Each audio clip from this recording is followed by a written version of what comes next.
என் இனிய நண்பர்களுக்கு வணக்கம். இப்போ இந்து மதத்தில் உள்ள 8 சிரஞ்சீவிகள் யார் யார் என்கிறத பற்றி பார்க்கலாம். முதல்ல சிரஞ்சீவின்னா இறப்பு மரணமே இல்லாதவர்கள்.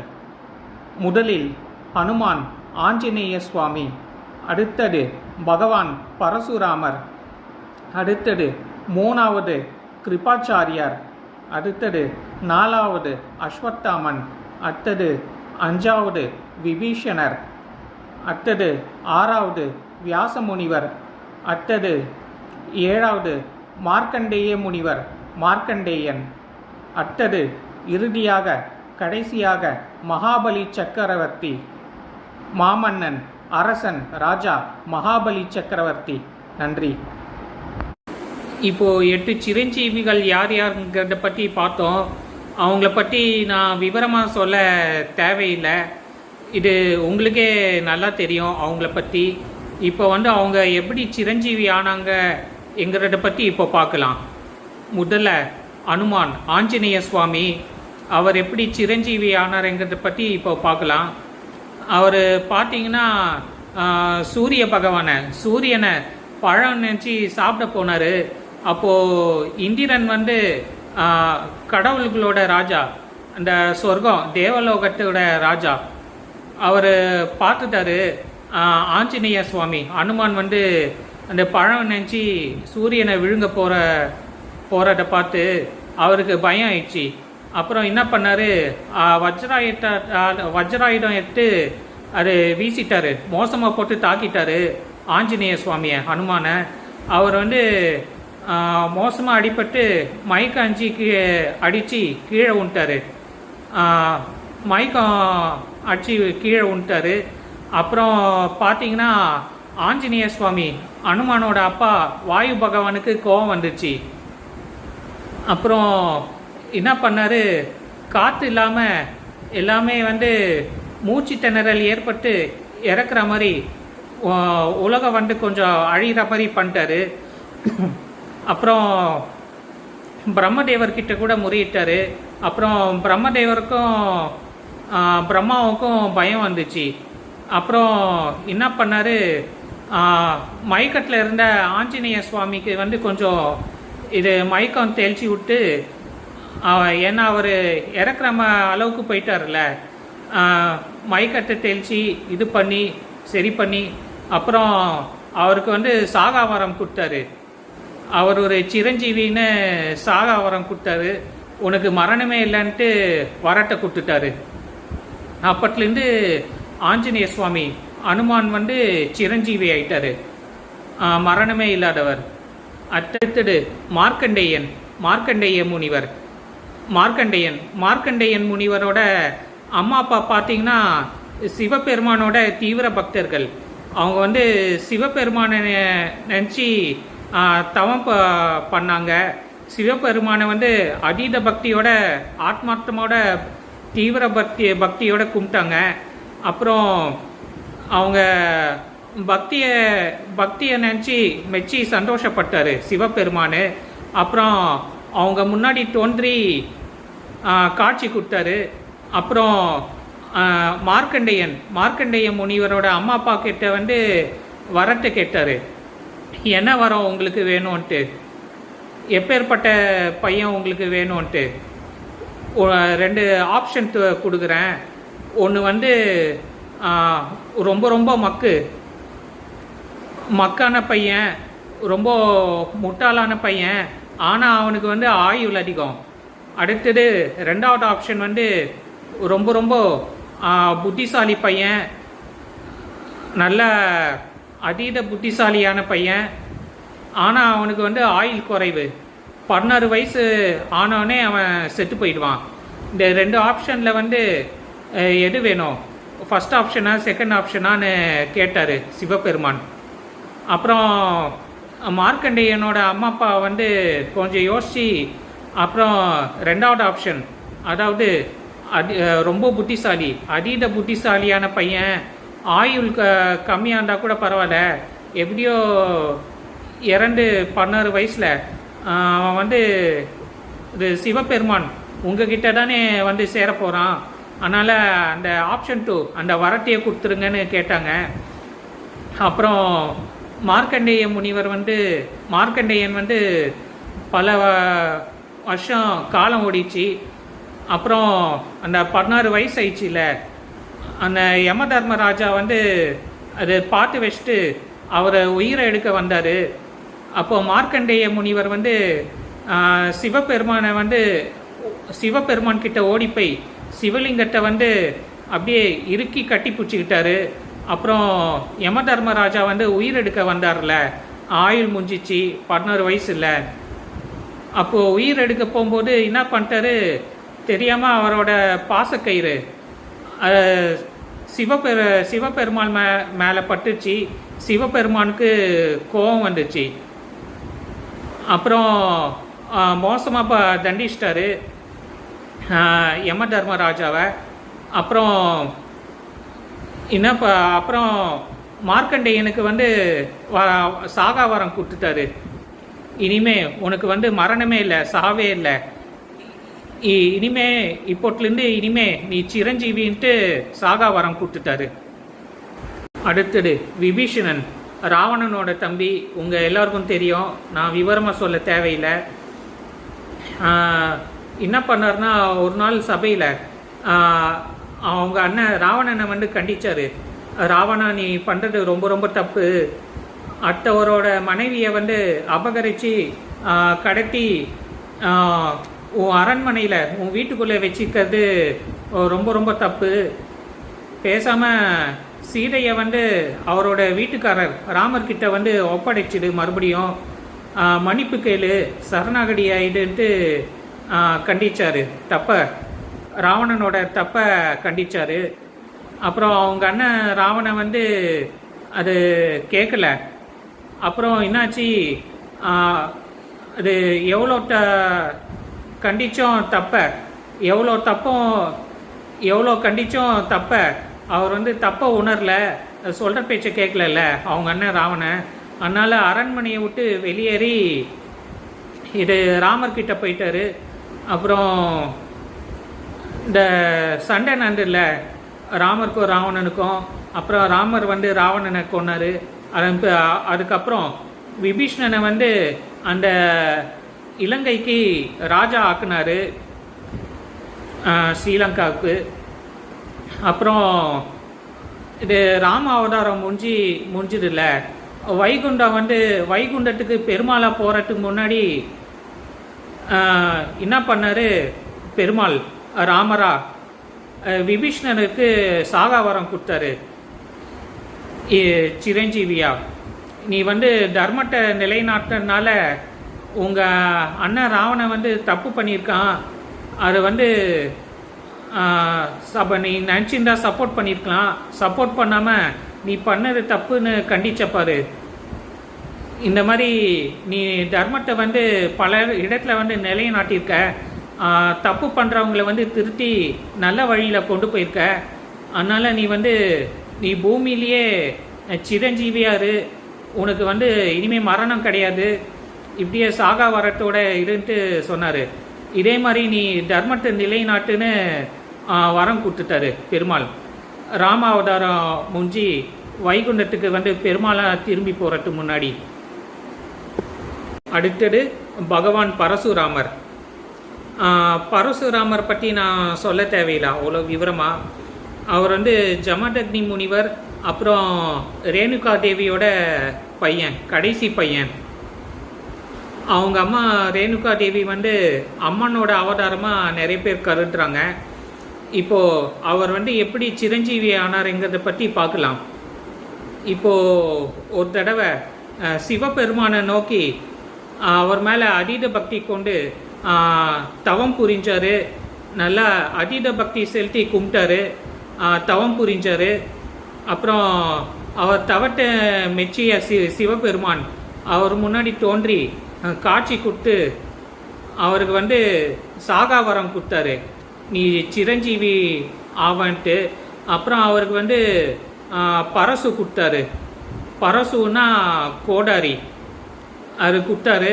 அப்புறம் அவருக்கு இருக்கிற பாதி சக்தியை வந்து பரசுராமருக்கு வந்து அப்படியே கொடுத்துட்டாரு. இது பரசுராமர் அது மட்டும் இல்லாமல் பெருமாளோட 10 அவதாரங்களில் வந்து ஒருத்தர். அவர் முழுமையான அவதாரம் சொல்ல முடியாது, ஒரு பார்ஷியல் பாதி அவதாரம் அவர்.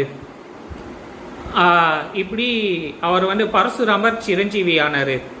சிவபெருமான் வந்து அவர் பக்தியை மெச்சி அவர் முன்னாடி தோன்றி காட்சி கொடுத்தாரு. அவருக்கு வந்து அவருக்கு இருக்கிற பாதி சக்தி கொடுத்துட்டாரு. அப்புறம் கோடாரி ஆயுதத்தை வந்து அவருக்கு வந்து கிஃப்ட்டு பரிசாக கொடுத்தாரு. அப்புறம் வரம் வேற கொடுத்துட்டாரு. இது வந்து மனிதனையை வந்து நிலைக்க, தர்மத்தை நிலைநாட்ட உனக்கு வந்து சாகா வரம் கொடுக்குறேன் சிரஞ்சீவின்ட்டு, நீ சிரஞ்சீவியாக இருப்ப இனிமேலன்ட்டு. அப்போட்லேருந்து அவர் வந்து சிரஞ்சீவி, சாகா வரம், மரணமே இல்லாதவர். உங்களுக்கே தெரியும், சாஸ்திரார்ஜுனா, கார்த்தி வீரியார்ஜுனான்னு ஒரு பெரிய ராஜா இருந்தார். அதான் 1000 கைகள் கொண்ட ராஜா. அவர் வந்து தத்தாத்திரேய சுவாமி கிட்ட வந்து வரம் வாங்கினார். அவர் வந்து தத்தாத்திரேய சுவாமி வந்து அவருக்கு 1000 கைகள் கொடுத்தாரு, அவர் அதீத பக்தியை மெச்சி. அப்புறம் சாஸ்திர அர்ஜுனா, கார்த்தி வீரியார்ஜுனா ராஜா வந்து ஜமதக்னி முனிவர்கிட்ட, பரசுராமரோட அப்பா, அவர்கிட்ட வந்து பல தடவை கேட்டு பார்த்தாரு காமதேனு மாட்டை. காமதேனு மாடு உங்களுக்கே தெரியும், தெய்வீக மாடு, தேவலோக மாடு, கேட்டதெல்லாம் கொடுக்குற மாடு, விருப்பத்தை நிறைவேற்ற மாடு. அந்த காமதேனு மாட்டை வந்து பல தடவை கேட்டு பார்த்தாரு ஜமதக்னி முனிவர்கிட்ட. ஆனால் ஜமதக்னி முனிவர் வந்து கொடுக்க மறுத்தார். அதனால் சாஸ்திரார்ஜுனா, கார்த்திய வீரியார்ஜுனா இந்த ராஜா வந்து பரசுராமரோட அப்பா ஜமதக்னி முனிவரை வந்து வெட்டி கொண்டுட்டாரு. அதனால் என்னாச்சு, பரசுராமர் வந்து அவங்க அப்பாவை கொண்டுட்டாருன்னு அந்த கார்த்திய வீரியார்ஜுனா, சாஸ்திரார்ஜுனா அந்த ராஜாவை பழிக்கு பழி வாங்கி கொண்டுட்டாரு அவரை. இதுலேருந்து அவருக்கு வந்து ஆவேசம் அதிகமாயிடுச்சு. அப்புறம் இதோட வந்து அவரோட அவதார நோக்கம் முடிஞ்சிச்சு. இந்த அவரை அந்த சாஸ்திர அர்ஜுனா, அந்த ராஜா கார்த்திய வீரியார்ஜுனாவை வந்து கொன்ன பிறகு அது அவர் வந்து பெருமாளோட அவதாரம் கிடையாது. பெருமாள் வந்து அவரை விட்டு போயிட்டாரு. அது அவர் சாதாரணமாயிட்டார். இந்த சாகாவரம் வந்து அவருக்கு ஏற்கனவே சிவபெருமான் கொடுத்துட்டாருல. அதுக்கப்புறம் என்ன ஆரம்பித்தார், அமைதியை தேட ஆரம்பித்தார், தியானம் பண்ணார், தீவிர தபசு பண்ணார். அப்புறம் அவரை யார் தேடி வராங்களோ சீடருங்க, அவர் குருகுலம் அமைச்சு அவங்களுக்கு வந்து கலைகளை பாடலாம் கற்றுக் கொடுக்க ஆரம்பித்தார். அது சிவபெருமான் வந்து ஏற்கனவே அவருக்கு சாகா வரம், சிரஞ்சீவி வரம் கொடுத்துட்டாரு, நீ உனக்கு மரணமே இல்லைன்ட்டு. ஏன்னா அவர் தர்மத்தை நிலைநாட்டுறோம், மனித நேயத்தை காக்கணும்ன்ட்டு. அடுத்தது வியாச முனிவர். இவர் பார்த்திங்கன்னா பெருமாளோட அவதாரம் சொல்கிறாங்க. ஆனால் பெருமாளோட முழு அவதாரம் கிடையாது, ஒரு பாதி அவதாரம்னு சொல்லலாம் கிட்டத்தட்ட. அது கூட எக்ஸாக்டு கிட்டத்தட்ட சொல்ல முடியாது, ஒரு பாதி அவதாரம் சொல்லலாம் பெருமாளோட அவதாரம்னு. ஆனால் பெருமாளோட பாதி அவதாரம்னு சொல்கிறாங்க, ஆனால் அவதாரம் கிடையாது. உங்களுக்கே தெரியும், அவர் வந்து ஒரு மீனவ பெண்மணி ஆன சத்தியவதிக்கும் அப்புறம் பராசர முனிவர்னு ஒரு முனிவர் இருந்தார், அவங்க 2 பேருக்கும் பிறந்தவர். அவங்க அம்மா மீனவ பெண்மணியான சத்தியவதி அந்த அஸ்தினாபுரத்துக்கு ராஜமாதா ஆனாங்க. உங்களுக்கே தெரியும், மகாபாரதத்தை படிச்சிருப்பீங்க. அப்புறம் பல காலமாக வேதங்கள் புராணங்களை வந்து காக்கிறதுனால அது அவரை தேடி வரவங்களுக்கு வந்து பாடம், பல கலைகள் கற்றுக் கொடுக்கறதுனால, நல்வழிப்படுத்தினால அவருக்கு வந்து தானாக சிரஞ்சீவி வரம், சாகாவரம் கிடச்சிச்சு எல்லாம் கடவுளுங்களால். அது மட்டும் இல்லாமல் உங்களுக்கே தெரியும், அவர் மகாபாரதத்தை வந்து எழுதினவர். அவர் மகாபாரதத்தை எழுதுறதுக்கு உதவி பண்ணவர் விநாயக பெருமான் பிள்ளையார். விநாயகர் பிள்ளையார் வந்தார். அப்புறம் அவர்கிட்ட வந்து மகாபாரத கதையை கேட்டு கேட்டு எழுதி அப்படி பெரிய நூலாக எழுதி முடிச்சு கொடுத்துருக்காரு. இப்படி அவர் வந்து பெரிய காவியமாச்சு, அவருக்கு பெரிய பேர் கிடச்சிது. வேதங்கள் புராணங்கள் பல காலமாக அவர் காப்பாற்றினால, மனிதநேயம் நிலைநாட்டினால, அதை நல்வழிப்பட்டினால, பல பேரை தர்மத்தை காட்டுறதுனால, பல பேருக்கு வந்து நல்ல வழி காட்டினால அவருக்கு வந்து தானாக சாகாவரம் கிடச்சிச்சு, சிரஞ்சீவி ஆயிட்டாரு. அடுத்தது பார்த்தீங்கன்னா மகாபலி சக்கரவர்த்தி ராஜா, மாமன்னன் மகாபலி சக்கரவர்த்தி. இவர் வந்து பிரகலாதனோட பேரன். அவங்க தாத்தா பிரகலாதன் மாதிரியே ஒரு தீவிர பெருமாள் பக்தன். இவர் பெருமாள் மேலே அதீத பக்தி அவங்க தாத்தா மாதிரி. இவர் இருக்கிறப்போ பெருமாள் வந்து வாமன அவதாரம் எடுத்தார். வாமன அவதாரம் எடுத்து விண்ணும் மண்ணும் அளந்தார். அப்புறம் மூணாவதாக வந்து எங்கே கால் வைக்கணும்னு தெரில, எப்படி அளக்கணும்னு தெரில. அப்புறம் வந்து பார்த்திங்கன்னா என் தலையில் வந்து உங்கள் காலை வைங்கன்னு மகாபலி சக்கரவர்த்தி சொன்னார். அப்புறம் பெருமாள் வாமன அவதாரம் எடுத்திருந்தார்ல, வாமன பெருமாள், இது அவர் சொன்ன மாதிரி அவர் தலையில் வந்து காலை வச்சார். அப்புறம் ஆசீர்வாதம் கொடுத்தாரு. இது அப்புறம் அவருக்கு வந்து மரணமே இல்லை, சாகாவரம் கொடுத்தாரு சிரஞ்சீவின்ட்டு. அப்புறம் அவர் நினச்சிருந்தாருன்னா கொன்று இருக்கலாம், மரணம் ஏற்படுத்தியிருக்கலாம். ஆனால் அவரை மரணம் சாகடிக்காமல் எதுவும் பண்ணாமல் அவர் கொஞ்சம் நல்லவர்னால, நல்லது பண்ணனால, தர்மத்தை நிலைநாட்டினால, மனிதநேயை வந்து நிலைநாட்டினால அவரை வந்து அகல பாதாளத்துக்கு அனுப்பிச்சு பாதாள உலகத்துக்கு ராஜா ஆக்கிட்டாரு பெருமாள். இது பெருமாளோட இந்த ஆசீர்வாதத்தால் வரத்தினால அவர் வந்து சாகாவரம் வாங்கினார் பெருமாள் கிட்டேருந்து. இது சாகாவரம் வாங்கினார். அப்புறம் மரணமே இல்லாதவர் ஆயிட்டார் இப்போட்லேருந்து. அதான் சிரஞ்சீவி ஆயிட்டார். அடுத்தது பார்த்தீங்கன்னா கிருபாச்சாரியார். இவர் பற்றி உங்களுக்கே தெரியும். இவர் வந்து துரோணாச்சாரியாரோட மச்சான். அது மட்டும் இல்லாமல் அவர் மச்சான் துரோணாச்சாரியார் மாதிரியே இவர் வந்து கௌரவர்கள் மற்றும் பாண்டவர்களுக்கு வந்து குரு. கௌரவர்கள் மற்றும் பாண்டவர்களுக்கு இவரோட மச்சான் துரோணாச்சாரியாரோட சேர்ந்து அவர் குருகுலத்தில் ஆசிரமத்தில் பல கலைகள், பல வித்தைகள், பல பாடம் கொடுத்துருந்தார். அது மட்டும் இல்லாமல் அவர் இந்த பல பேருக்கு வந்து கலைகள், வித்தைகள், அது பாடம் வந்து அவங்க ஆசிரமத்தில் தேடி வரவங்களுக்கு வந்து கற்றுக் கொடுக்கறதுனால அவர் வந்து, அது மட்டும் இல்லாமல் இவர் வந்து சிவனோட முழு அவதாரம் கிடையாது, ஒரு பாதி அவதாரம், பார்ஷியல் பாதி அவதாரம் இது. அதனால அவர் வந்து இயற்கையாகவே அப்புறம் சிரஞ்சீவி ஆயிட்டார். இது நீங்கள் கேட்கலாம், இவர் வந்து மனிதநேயத்தை நிலைநாட்டில், தர்மத்தை நிலைநாட்டில், இது வந்து மகாபாரத போரில் வந்து கௌரவர்கள் கூட நின்னார், கெட்டதுக்கு துணை போனார், ஆனால் சாகாமல் தப்பிச்சிட்டாரேன்ட்டு. அதுதான் அது வந்து அது தப்பு, கெட்டது. ஆனால் வந்து இது பல பேருக்கு வந்து கலைகள், வித்தைகள், பாடம்லாம் கற்றுக் கொடுக்கறதுனால, பல வருஷமாக பல காலமாக கற்றுக் கொடுத்ததுனால, அப்புறம் வேதங்கள் புராணங்கள் அதோடைய அறிவு இருக்கிறதுனால, அப்புறம்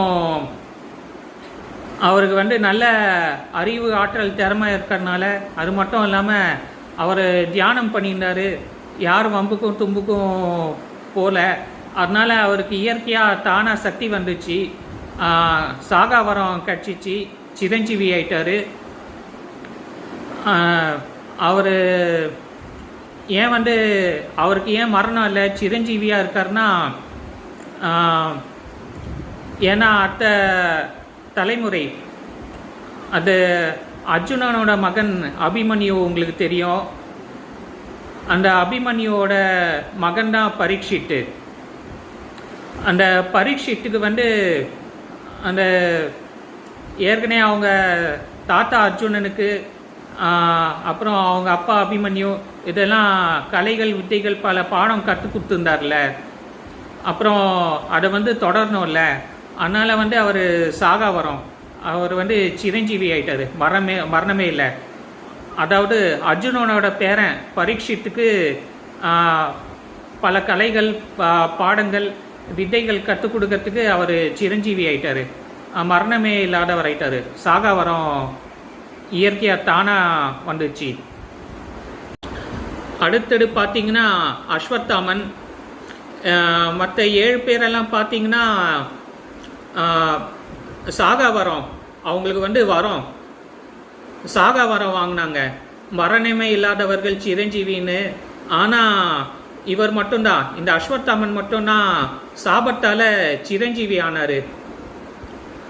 எப்படி கேட்டிங்கன்னா, இந்த அஸ்வத்தாமன் துரோணாச்சாரியாரோட மகன், உங்களுக்கு எல்லாருக்கும் நல்லா தெரியும். அது மட்டும் இல்லாமல் சிவனோட முழு அவதாரம் கிடையாது, ஒரு பாதி அவதாரம், ஒரு அம்சம் மாதிரி. அவர் பிறக்கும்போது அது சிவபெருமான் அவர் நெத்தியில் அந்த மணியை வச்சு ஓட்ட வச்சு பிறக்க வச்சார்.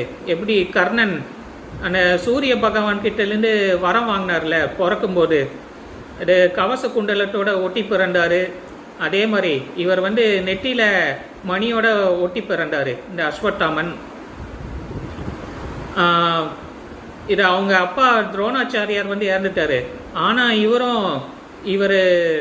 இவரோட மாமா கிருபாச்சாரியார் மட்டும் உயிர் பழிச்சாங்க மகாபாரத யுத்தத்தில். அது என்னாச்சு, கௌரவர்கள் தோற்றுட்டாங்கல்ல மகாபாரத யுத்தத்தில், கௌரவர்கள் பக்கம் இருந்தார் அவங்க மாமா கிருபாச்சாரியார் மாதிரி. அப்புறம் என்னாச்சு, அது தோற்று போன வருத்தத்தில் கோவம் வெறியில் அந்த பாண்டவர்களோட இராணுவ முகாமில் போய் இந்த பாண்டவர்கள் மூலமாக திரௌபதிக்கு பிறந்தாங்கல்ல, திரௌபதி தான் அம்மா இந்த பசங்களுக்கெல்லாம். பாண்டவர்கள் மூலமாக திரௌபதிக்கு பிறந்தாங்கல்ல பசங்க, அவங்களெல்லாம் கொன்னுட்டாரு. அவங்களுக்கு தெரியாத நேரத்தில் பார்த்து கொண்டுட்டாரு. அந்த நைட்டோட நைட்டா, இரவோட இரவா. அது மட்டும் இல்லாமல் அர்ஜுனனோட பையன் இருக்கான்ல அபிமன்யு, அவனோட மனைவி தான் உத்தாரா. அந்த உத்தாரா கர்ப்பமாக இருந்தா. அந்த உத்தாரா வயிற்றில் தான் இந்த பரீட்சித் மகாராஜா இருந்தார். இன்னும் பிறக்கவே இல்லை, பிறக்காத குழந்தை, வயிற்றில் இருக்கிற குழந்தை. அது அஸ்வத்தாமன் கொல்ல பார்த்தாரு. இது கிருஷ்ண பரமாத்மா பார்த்துட்டாரு, தெரிஞ்சு போச்சு கிருஷ்ண பரமாத்மாவுக்கு. அப்புறம் அவர் சாபம் கொடுத்தாரு. இந்த மாதிரி அந்த அவர் நெத்தியிலே அந்த மணியோட பிறந்தார்ல, அந்த மணியை பிடுங்கிட்டாரு அஸ்வத்தாமன் நெத்தியிலேருந்து. அப்புறம் சாபம் கிருஷ்ண பரமாத்மா சாபம் கொடுத்தாரு. இந்த மாதிரி நோய் நொடியோட வேதனையோட, இது நான் செத்து போகணும், எனக்கு மரணம் கிடையாதா, இது மரணத்தை தேடி நாய் மாதிரி அலைவ, மோசமான நோய்கள் ஒன்று அடிக்கடி தாக்கும், குஷ்டரோகம், இந்த மாதிரி பெரிய பெரிய நோய்கள்லாம் தாக்கும். அப்புறம் நீ அழகு பொலிவை கூட இழப்ப, மோசமாக பிச்சைக்காரனை விட மோசமாக அலைவ, இந்த கலியுகம் முடிகிற வரைக்கும்னு சாபம் விட்டாரு. இது மற்றவங்க 7 பேர் பார்த்தீங்கன்னா வரம் வாங்கினாங்க, சாகா வரம், மரணமே இல்லாதவர் சிரஞ்சீவின்னு. ஆனால் இவர் ஒருத்தர் மட்டும்தான் சாபத்தால் சிரஞ்சீவி ஆனார். நன்றி. கர்ணன் எப்படி, அவருக்கு வந்து கவசமும் குண்டலமும் சக்தி இல்லை, கவச குண்டலத்தோட ஒட்டி பறந்தார். அது அவருக்கு வந்து சூரிய பகவான் கொடுத்த வரம். அவர் பிறக்கும்போது அந்த கவச குண்டலத்தை வந்து இந்திரன் வந்து யாசகம் கேட்டு வாங்கினார்ல, பிச்சை எடுத்து வாங்கினார்ல, அது வந்து கவச குண்டலெல்லாம் அறுத்து கொடுத்துட்டாரு. அது வந்து அவருக்கு வந்து அதோட சக்தி போயிடுச்சு. கவச குண்டலெல்லாம் அறுத்து கொடுத்ததுனால, தானம் தர்மம் பண்ணதுனால இந்திரனுக்கு. அதே மாதிரி அஸ்வத்தாமனுக்கு அந்த நெத்தியில் இருக்கிற மணி தான் சக்தி. அந்த மணி இருந்தால் தான் இது நோய் நொடிகள் இருக்காது, எது கெட்டடம் தாக்காது, அப்புறம் எதுவுமே அவருக்கு வந்து அண்டாது, அப்புறம் மரணம் கூட அவருக்கு வந்து வராது. அந்த மாதிரி நெத்தியில் வந்து அவருக்கு இருந்த அந்த ஒட்டி இருந்த மணி வந்து அவருக்கு சக்தி. இது சிவபெருமான அவருக்கு கொடுத்த வரம், அவரோட அம்சம்னால.